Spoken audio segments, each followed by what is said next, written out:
मित्रों नमस्कार। मैं धनीराम पटेल, एडवोकेट, बिलासपुर, छत्तीसगढ़। और आज चर्चा करेंगे चीनी साम्राज्यवाद, स्थायी समाधान, अगला निशाना ताइवान। ये चर्चा करना प्रासंगिक इसलिए है कि चीन के राष्ट्रपति शी जिनपिंग ने अभी 31 दिसंबर 2025 को घोषणा किया है कि अगले 1 से 2 साल में ताइवान को कब्जा कर लेंगे। तो चर्चा शुरू करने के पहले आप सबसे आग्रह करूंगा कि मेरे चैनल DR पटेल एडवोकेट को सब्सक्राइब करें, लाइक करें, शेयर करें। मित्रों, आप चैनल को सब्सक्राइब करेंगे तो हमें एक आपके आशीर्वाद प्राप्त होता है, और सब्सक्राइब में करने में कोई पैसा नहीं लगता है, मुफ्त है। तो चर्चा शुरू करने के पहले मैं एक चीज से आपको अवगत करा दूं कि चीनी साम्राज्यवाद, स्थायी समाधान, अगला निशाना ताइवान, इसको 2 पार्ट में मैं बना रहा हूं वीडियो। पहले पार्ट में चीनी साम्राज्यवाद और स्थायी समाधान के बारे में चर्चा करूंगा। दूसरे पार्ट में अगला निशाना ताइवान के बारे में चर्चा करूंगा। मित्रों, आज से 2700 साल पहले, 2700 साल पहले चीन ने एक विशाल दीवार बनाना शुरू किया, और इसलिए दीवार बनाना शुरू किया जो पूर्ण हुआ 17वीं शताब्दी में क्यूंग के राजवंश के शासनकाल में, कि जो मंगोल आक्रमणकारी चीन में हमेशा आक्रमण करते थे और चीन में अत्याचार करते थे, नुकसान पहुंचाते थे, उससे बचने के लिए आज से 2700 साल पहले चीन ने एक विशाल दीवार बनाया, जो आज भी विश्व के 7 आश्चर्यों में से एक है और मानव निर्मित सबसे बड़ी दीवार है। तो इसी से लगता है कि चीन में महाशक्ति बनने की, शक्तिशाली राष्ट्र बनने की ललक आज से 2700 साल पहले से था। अगर भारत में भी किसी शासकों ने, किसी राजवंश ने अटक से लेके बलूचिस्तान तक अगर चीन जैसे दीवार बना लिया होता आज से 2000 साल पहले, तो ये जो मुस्लिम इन्वेडर आए भारत में, वो कभी नहीं आ पाते, और पाकिस्तान और बांग्लादेश नाम के जो राष्ट्र बना वो बन नहीं पाता। चीन का साम्राज्यवाद आप देखेंगे तो 19वीं और 20वीं शताब्दी में चीनी साम्राज्य जो था वो कमजोर था। हर मोर्चे पे चीन को समझौता करना पड़ा। आपको मालूम है कि एक समझौता के तहत युद्ध में हार के बाद हांगकांग को 99 वर्ष के पट्टे पे ब्रिटेन को दिया। वैसे मकाऊ को 442 साल के पट्टे पे स्पेन को दिया, पुर्तगाल को दिया। तो चीन की कमजोर स्थिति को स्वीकार करके चीन ने कभी गुलाम नहीं बना। एक चीज और बता दूं, अभी भी मेन स्ट्रीम मीडिया में ये बोला जाता है, आप देखे भी होंगे, कि चीन आजाद हुआ 1949 में। ये गलत बात है। चीन कभी भी किसी देश के गुलाम नहीं रहा है। इसीलिए द्वितीय विश्व युद्ध के बाद उसको वीटो पावर मिला। उस समय चांग काई शेक वहां के राष्ट्रपति थे। तो चीन कभी गुलाम नहीं रहा है, 1949 में आजाद नहीं हुआ है, चीन गुलाम ही नहीं रहा है। तो चीन की जो साम्राज्यवादी नीति है वो शुरू होती है 1949 के कम्युनिस्ट क्रांति के बाद। 1949 के कम्युनिस्ट क्रांति के बाद सबसे पहले सिंजियांग प्रोविंस, जो चीन के पश्चिम भाग में है, जिसका क्षेत्रफल लगभग 16 लाख वर्ग किलोमीटर है और जनसंख्या लगभग 2,55,00,000 है, उसको अवैध कब्जा किया और चीन में मिला लिया। जो सिंजियांग प्रोविंस है वहां उइगिर मुसलमान लोग पहले 75% लगभग थे, और आज की स्थिति में सिंजियांग प्रांत में जो चीनी जाति हान जाति है वो लगभग 55% हो गई है। उइगिर मुस्लिम जो हैं मात्र 42% बचे हैं। और उइगर मुसलमानों के खिलाफ सिंजियांग प्रांत में कैसे डिटेक्शन सेंटर बनाया गया है, डिटेंशन सेंटर बनाया गया है, सुधार गृह बनाया गया है, जिसमें कई लाख लोगों को वहां रखा जाता है।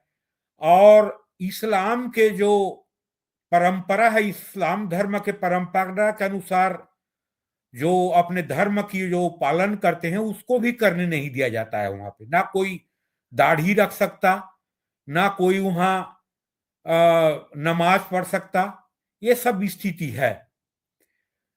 तो स्थायी समाधान जो मैंने कहा है, और चीन साम्राज्यवाद की एक महत्वपूर्ण नीति रही है, स्थायी समाधान का मतलब यह है कि जिस सिंजियांग प्रांत में 75% उइगर मुसलमान थे, आज मात्र 44% बचे हैं। हान चीनी लोग बहुमत में आ गए हैं। इसी को मैंने चीनी साम्राज्यवाद स्थायी समाधान करके बताया हूं मैं। और उसके बाद इनर मंगोलिया, जो पहले 17वीं शताब्दी 18वीं शताब्दी के पहले पूर्ण रूप से वो पहाड़ था मंगोलिया के, और रूस से समझौता के बाद एक चीन के संरक्षित एरिया के रूप में उसको माना जाता था, इनर मंगोलिया को। उस इनर मंगोलिया को भी चीन ने 1949 में कब्जा किया, जहां की अभी पॉपुलेशन लगभग 2.5 करोड़ है, और उसका भी क्षेत्रफल लगभग 12 लाख की वर्ग किलोमीटर है। और उस इनर मंगोलिया में आज चीनी जो मूल जाति है, हान चीनी जिनको बोला जाता है, उनका प्रतिशत है लगभग 75% इनर मंगोलिया में। जो पहले 49 के पहले आधे से अधिक मंगोल लोग रहते थे वहां पे, वहां आज हान चीनी लोग 75% हैं। वहां भी चीन ने स्थायी समाधान कर लिया है। वैसे ही एक भारत और चीन के बीच में एक बफर स्टेट था, हमारे संस्कृति और हमारी सभ्यता के करीब, तिब्बत। उसको जब साम्यवादी क्रांति हुई 1949 में, उसके बाद 1950 में हमला करके 1951 में तिब्बत को मजबूर किया, और चीन के संप्रभुता को तिब्बत ने स्वीकार कर लिया। तिब्बत को चीन में मिला लिया गया, जबकि इतिहास में कभी भी तिब्बत स्वतंत्र राष्ट्र रहा है, कभी भी चीन के अधीन भी नहीं रहा है। चीन के किसी भी साम्राज्य के अधीन नियंत्रण में तिब्बत नहीं रहा। लेकिन भारत की कमजोर स्थिति के कारण और अंतर्राष्ट्रीय राजनीति, तत्कालीन अंतर्राष्ट्रीय राजनीति, जिसमें द्वितीय विश्व युद्ध में चीन ने मित्र राष्ट्रों का, अमेरिका, ब्रिटेन, फ्रांस के साथ दिया था, जिसके कारण पश्चिमी राष्ट्र ने भी उसके बारे में मौन धारण कर लिया। अमेरिका ने कुछ प्रयास किया, भारत ने मुंहजबानी प्रयास किया, अंत में स्वीकार कर लिया, जिसके कारण ही 1962 के युद्ध हुआ और भारत को बुरी तरह पराजित होना पड़ा और भारत के लगभग 38,000 वर्ग किलोमीटर को चीन ने कब्जा कर लिया।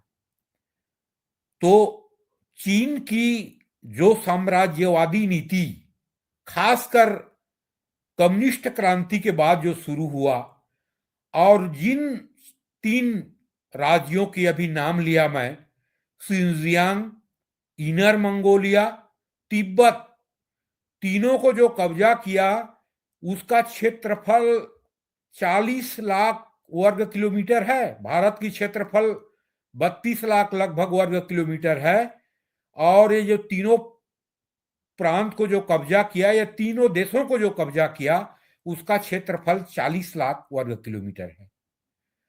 और चीन ने सबसे मजबूत कदम स्थायी समाधान, ये जो मैं शब्द का प्रयोग कर रहा हूं, स्थायी समाधान कर लिया है।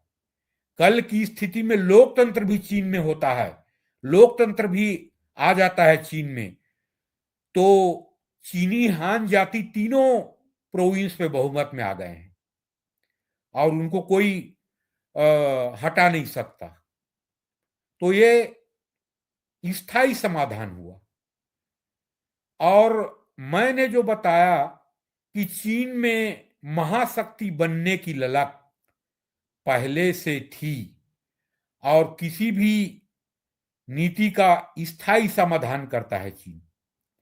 जबकि भारत को देखिए, पाकिस्तान, बांग्लादेश की तो बात को छोड़े अपन, आज जो कश्मीर घाटी में, जम्मू और लेह लद्दाख की बात नहीं कर रहा हूं, कश्मीर घाटी में 14% हिंदू और सिख 1989 तक थे। आज उनको सबको वहां के मुस्लिम मेजॉरिटी ने भगा दिया, आतंकवादियों ने भगा दिया, और आज मात्र घाटी में हिंदू और सिख 200 परिवार मात्र बचे हैं। कितना दुर्भाग्य है।